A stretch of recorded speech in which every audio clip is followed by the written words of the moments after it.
بسم اللہ الرحمن الرحیم۔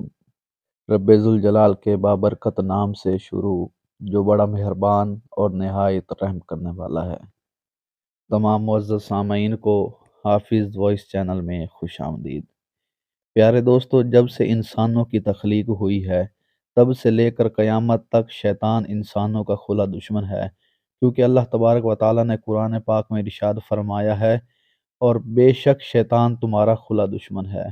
شیطان کو یہ سب پتہ ہے کہ اس کا انجام کیا ہونے والا ہے، لہٰذا اسی وجہ سے قیامت کے قائم ہونے سے پہلے پہلے شیطان اپنی پوری طاقت اور پاور لگا کر انسانوں کو گمراہ کرنا چاہتا ہے، اور اللہ تبارک و تعالیٰ کی وحدانیت سے دور کر کے جہنم کا مستحق بنانا چاہتا ہے۔ پیارے دوستو، آج کی اس منفرد ویڈیو میں ہم آپ کو بتائیں گے کہ شیطان کا عرش کہاں پر ہے، اور شیطان کے پاس کتنی طاقت ہے اور پاور ہے، اور شیطان انسانوں سے کون کون سے کام کروانے کی طاقت رکھتا ہے، اور شیطان ہر انسان کے جسم میں کس طرح رہتا ہے، اور جب اللہ تبارک و تعالیٰ نے شیطان مردود کو اپنی بارگاہ سے نکالا تو شیطان مردود نے اللہ تبارک و تعالیٰ سے کون کون سی چیزیں مانگی جس سے یہ انسان کو گمراہ کر سکے، اور روزانہ عصر کی نماز کے بعد تمام تر شیاطین شیطان کے عرش کے پاس جمع ہو کر کیا کرتے ہیں۔ پیارے دوستوں، ان تمام تر سوالات کے جوابات قرآن و حدیث کی روشنی میں آج کی اس ویڈیو میں ہم آپ کو بتائیں گے، لہٰذا آپ سے گزارش ہے کہ ہماری اس ویڈیو کو اینڈ تک ضرور دیکھیں۔ پیارے دوستوں، جب شیطان نے حضرت آدم علیہ السلام کو سجدہ نہ کیا تو اللہ تبارک و تعالیٰ نے شیطان کو فرمایا کہ تو نکل جا میری بارگاہ سے، تجھ پر قیامت تک لعنت ہو۔ اس طرح جب شیطان بارگاہ الہی سے مردود ہو گیا تو شیطان اللہ تبارک و تعالیٰ کی بارگاہ میں عرض کرنے لگا کہ یا رب العالمین، مجھے قیامت تک زندہ رہنے کی مہلت دے دے۔ تو اللہ تبارک و تعالیٰ نے اس کو قیامت تک زندہ رہنے کی مہلت دے دی۔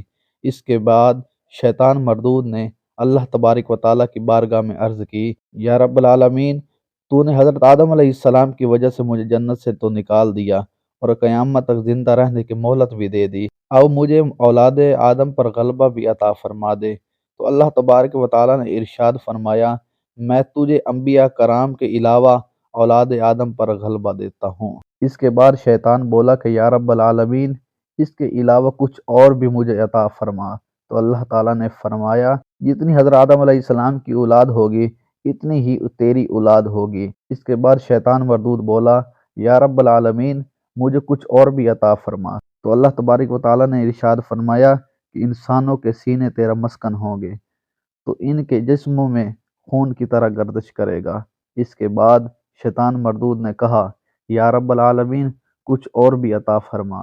اللہ تبارک و تعالیٰ نے ارشاد فرمایا کہ تو اپنے مددگاروں سے مدد مانگ کر انہیں حرام مال کی کمائی پر آمادہ کرنا، اور تو لوگوں کو حرام کے کاموں میں مبتلا کر کے حرام اولاد کا حقدار بنائے گا، اور لوگوں کو حرام کاری کے اسباب مہیا کرے گا، اور لوگوں کو گندی گفتگو، برے افعال اور جھوٹے مذہب کے اندر مبتلا کر کے گمراہ کرے گا۔ پیارے دوستو، اللہ تبارک و تعالیٰ نے شیطان کو یہ سب تحدید کے طور پر دیا ہے، جیسے کہ اللہ تبارک و تعالیٰ نے قرآن پاک کی سورۃ حامیم میں ارشاد فرمایا ہے کہ تم جو چاہو کرو۔ بعد حضرت آدم علیہ السلام نے اللہ تبارک و تعالیٰ کی بارگاہ میں عرض کی، یا رب العالمین، تو نے میری اولاد پر شیطان کو مسلط کر دیا، اب شیطان مردود سے رہائی تیری رحمت کے بغیر کیسے ممکن ہوگی؟ تو اللہ تبارک و تعالیٰ نے ارشاد فرمایا کہ اے آدم علیہ السلام، میں تیرے ہر فرزند کے ساتھ ایک محافظ فرشتہ پیدا کروں گا۔ تو حضرت آدم علیہ السلام نے عرض کی، یا رب العالمین، کچھ اور بھی عطا فرما۔ تو اللہ تبارک و تعالیٰ نے ارشاد فرمایا کہ میں تیری اولاد کو ایک نیکی کا ثواب 10 گنا دوں گا۔ اس کے بعد حضرت آدم علیہ السلام نے پھر عرض کی، یا رب العالمین، کچھ اور بھی عطا فرما۔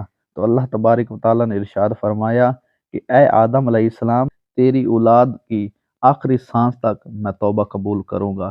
اگر کوئی بھی شخص جس کو شیطان نے میری بارگاہ سے دور کر دیا ہو اور گناہوں کے اندر مبتلا کر دیا ہو، اگر وہ مرنے سے پہلے پہلے میری بارگاہ کے اندر توبہ کر لے گا تو میں اس پر بخش عام کر دوں گا اور اس کے تمام گناہ بخش دوں گا۔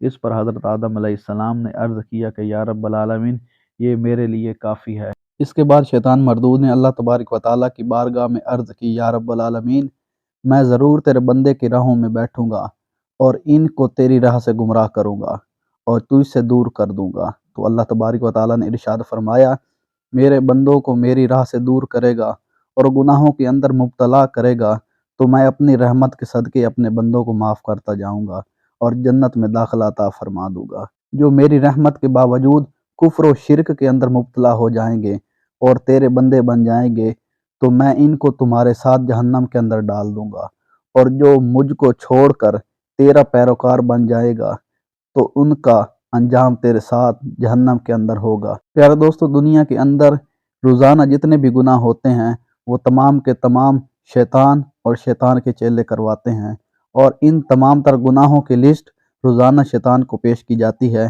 جیسا کہ حضرت جابر رضی اللہ تعالیٰ عنہ بیان کرتے ہیں کہ رسول پاک صلی اللہ علیہ وآلہ وسلم نے ارشاد فرمایا کہ شیطان اپنا تخت پانی پر سجاتا ہے، پھر وہ اپنے لشکر کو روانہ کرتا ہے اور لوگوں کو گمراہ کرتا ہے۔ ان شیطانی لشکروں میں سب سے زیادہ مقرب وہ شیطان ہوتا ہے جو سب سے زیادہ گمراہ کن ہوتا ہے۔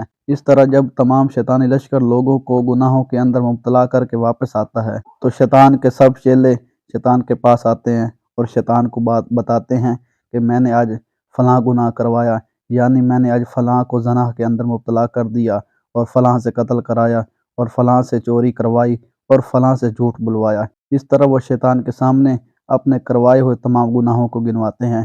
پیارے دوست، روایت میں آتا ہے کہ جب بھی کوئی انسان پیدا ہوتا ہے تو اس کے ساتھ ایک شیطان جن اور ایک محافظ فرشتہ بھی پیدا ہوتا ہے۔ وہ محافظ فرشتہ شیطان مردود سے انسان کو بچاتا ہے۔